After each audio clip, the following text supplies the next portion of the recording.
suspiciously like a park in Southern California. It's your boy, the OG GM, on a lovely spring morning. It's about 60 degrees, 65 degrees. We've got the hot, dry Santa Anas blowing through, which is giving me a headache. But we're still going to try and get in at least one lap around the park because that is our New Year's goal. Try and walk every day and be positive. And I'm dragging you with me because it's too nice of a day to be outside. No matter how bad the headache's probably going to get. Whatever.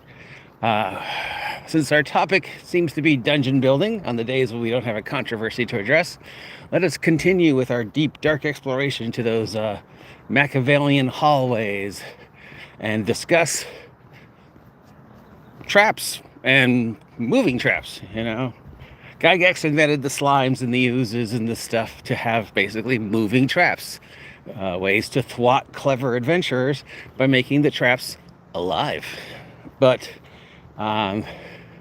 traps are a mainstay in dungeons. It doesn't matter what the setting the dungeon is, if it's a space, ship, or superhero, supervillain secret base, a James Bond villain secret base, a fantasy castle, whatever. There's traps. We love traps. Traps justify not having to have monsters. I'm too lazy to hire monsters. It's too much work. Just build a hole, right? We love traps, but we have been spoiled. Hollywood has lied to us. As long as there have been movies of the adventurous type, there have been cinematic caverns filled with traps. Indiana Jones, first, Lost Ark usually comes to mind. The supervillain bases, the James Bond movies. All the James Bond movies are on Netflix now, so I'm watching them now in chronological order. When I was a kid, they were like the most amazing thing. Now as an adult, I'm like, ugh, who builds these things? Who builds these things? But yeah, why is it they always have James Bond solve the problem? He is just so, yeah. Anyways, yeah. So Hollywood has lied to us, and even before, you go back to the old Sinbad movies and stuff like that, and the old serials. There was always traps and these ridiculous, complex traps. Hollywood has lied to us because, actual archaeological digs and actual research has shown that while there are a few clever traps out there throughout history, most of them are relatively simple. It is very hard to believe that cultures were advanced at that level technologically. The first thing they're going to think of is outrageous traps, as opposed to, applying the technology to infrastructure, plumbing, paved roads. So unfortunately, what real traps are out there are not as ridiculous as some D&D traps. And let's face it, a lot of them are ridiculous. As the hobby progressed, traps are fun from Cat Monroe. As the hobby progressed and we got into the Grimtooth era, post Tomb of Horrors, which is, the pinnacle of ridiculous trap building, there was a long history of just people trying to one-up each other with traps, and they got more and more Rube Goldberg ridiculous. Of course, I use that name, Rube Goldberg, a lot. I don't know if you're not familiar who Rube Goldberg is or what a Rube Goldberg contraption is. Just look them up. They are those outrageously complex, multi-level gadgets to resolve very simple things. You see them on TV and movies and music videos and science things all the time. Or like, the chicken rings the bell, which causes the ball. Yeah, so post Tomb of Horrors, there seemed to be like a one-upmanship going on of Grimtooth traps and other traps, which is each trap becoming more progressively ridiculous, to the point where you're like 80% of the dungeon is designed around making sure that trap actually works. And then you have to figure out, okay, now what? The trap's gone off. Somebody's got to go and reset everything for the next time. So, and it's funny because it's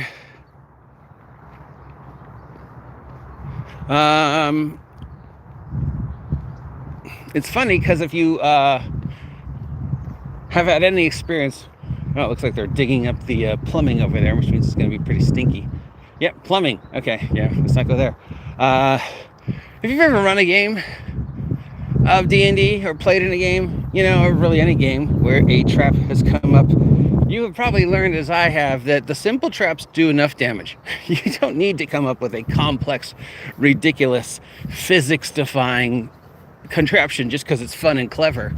Because first, they're not going to see half of the workings of how cool it was for you to design this Rube Goldberg contraption. Second, let's face it, I've killed more player characters with the 11-foot pit than any other trap I've ever come up with.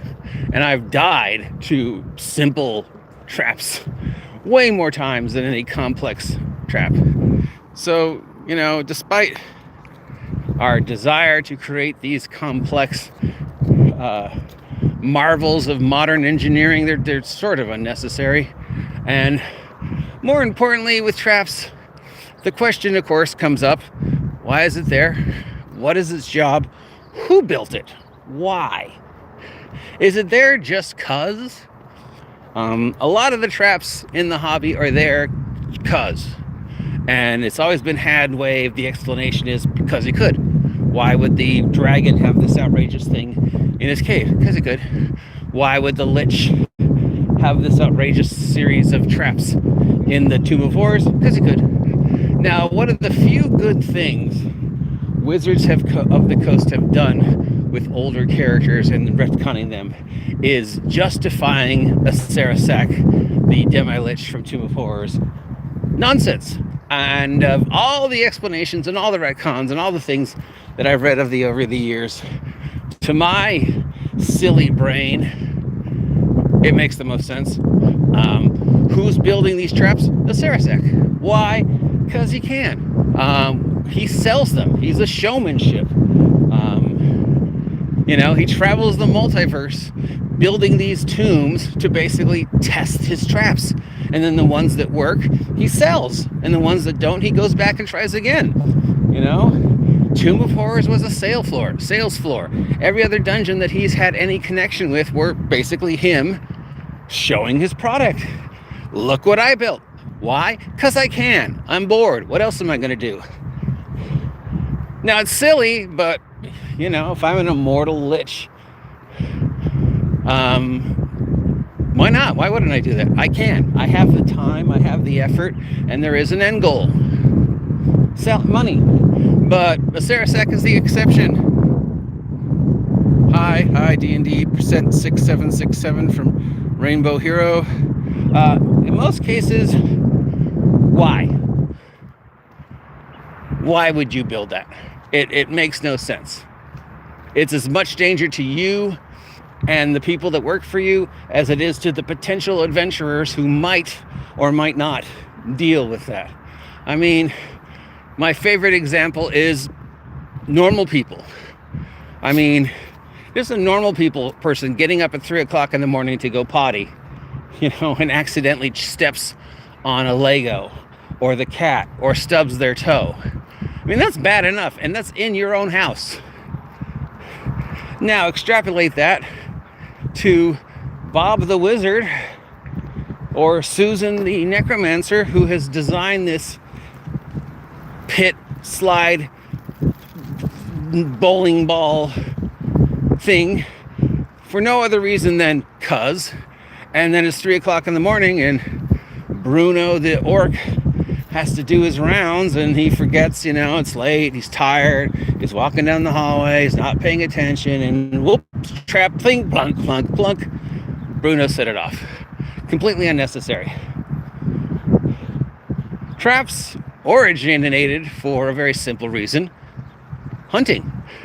And then as we got more and more complex and more civilized, we wanted to keep people away from our stuff. And we knew we couldn't watch this stuff all the time. So we thought, hey, I'll just dig a pit and I'll cover the pit. And anybody who tries to get to my stuff will fall into the pit. And yes, there have been, like I said, there have been examples of some of the more complex traps. Sadly, never to the level of Hollywood.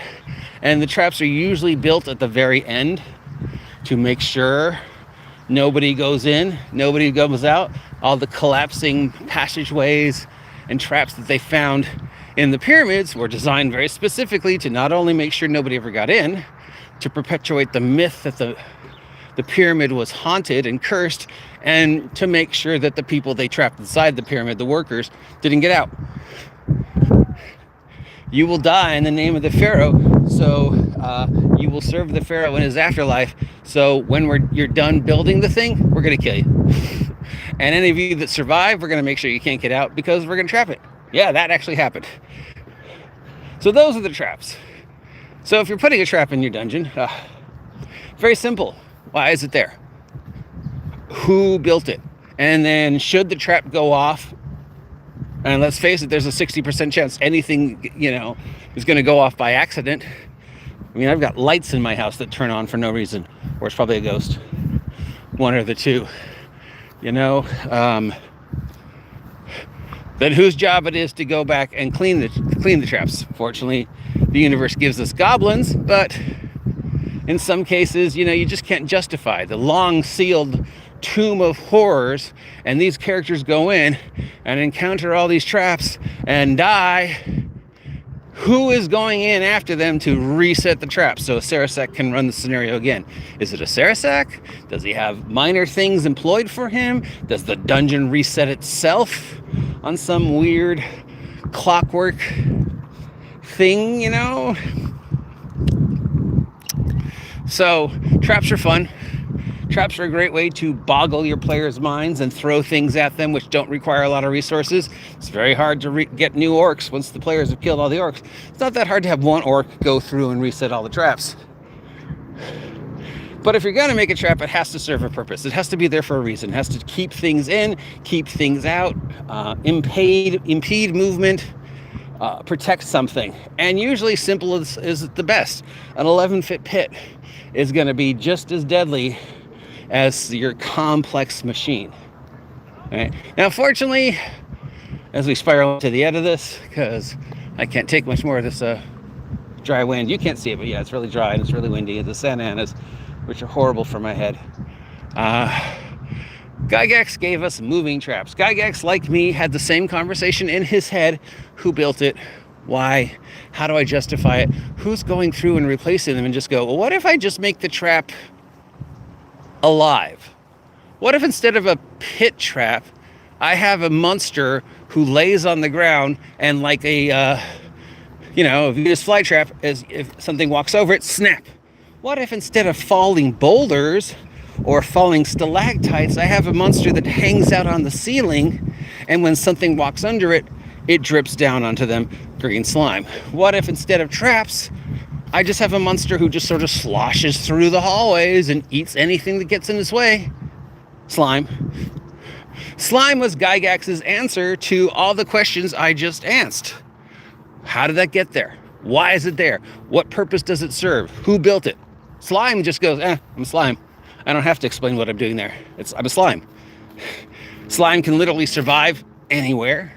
They can fit any situation.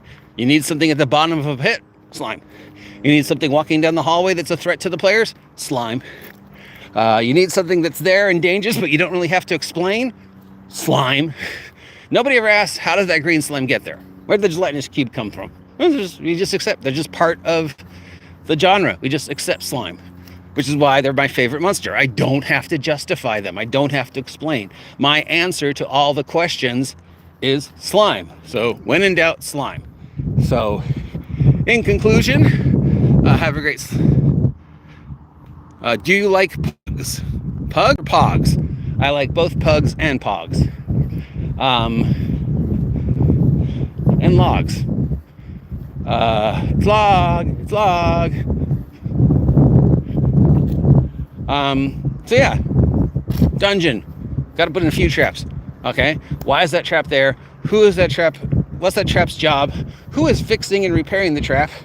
Well, and where did it come from? Did I buy it from a Sarasek? Is it some overly complex marvel of engineering, or is it just a pit? and everybody knows not to go that hallway because of the pit, but invaders wouldn't know about the pit?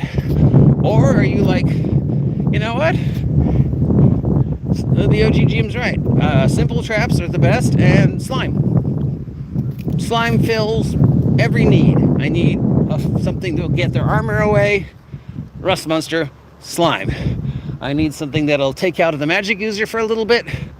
Magic eating slime. I need something that's fireproof. Slime. I need something that poisons everybody. Slime. I need something that's in my dungeon that I never have to worry about feeding, or more importantly, paying. And most of all you evil dungeon builders out there, slime doesn't talk back. You don't have to pay slime. You don't have to feed slime. You don't have to provide slime any infrastructure. It doesn't need a bedroom. And when you give slime orders, it doesn't talk back. Because it can't. You just put the gelatinous cube down, let it go. And then it slowly, 5 miles an hour, slips down the dungeon's hall, doing what it does, doesn't have any concerns in the world, just a happy little green slime. And if something gets in the way, like an adventurer, and it's lucky enough to eat the adventurer, well, then that's on the adventurer, because you could easily have outrun me. I'm moving at like 5 miles an hour, and I'm not going to chase you. So every adventurer that's ever been eaten by a slime, it was their own fault. So when in doubt, slime. When using traps, simple is best. Hopefully you appreciate these conversations as we go on our walks. That's about it for today, because I got to get ready for today's game and deal with my headache. So I'll talk to y'all later. See ya. Slime. Hi. Hi.